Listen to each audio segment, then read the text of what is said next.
amaso mu bikari byawe Mana, aho niho nduhukira. Amahoro yawe Mana amagukomera mu bihe nk'ibyo bibi by'umugaru. Izina ryanjye Mana ntirikabure mu nzandiko, mu mpapuro nziza z'ibyiringiro. Amahoro yawe Mana amagukomera mu bihe nk'ibyo bibi by'umugaru.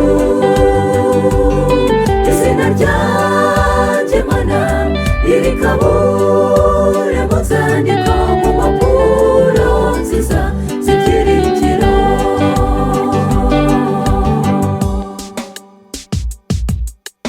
Andika amategeko mu mutima wanjye, unyigishe nyigisha ukubaha Mwami wanjye.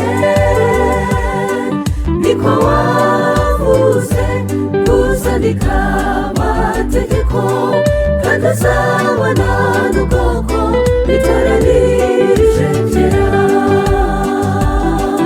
Amahoro yawe Mana amagukomera mu bihe nk'ibyo bibi by'umugaru. Izina ryanjye Mana ntirikabure mu nzandiko, mu mpapuro nziza z'ibyiringiro.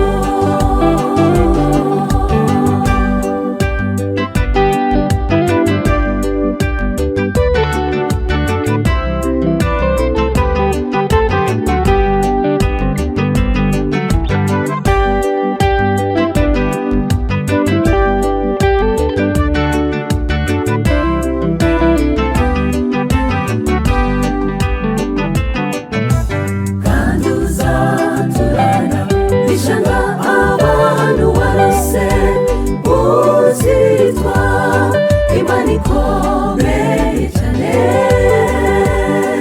Bazakubaha kandi bazagukorera, bazabana nawe Mana muri iyo si y'amahoro.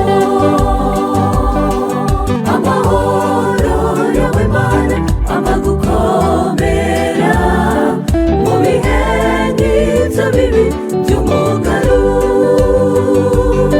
Izina ryanjye Mana ntirikabure mu nzandiko, mu mpapuro nziza z'ibyiringiro.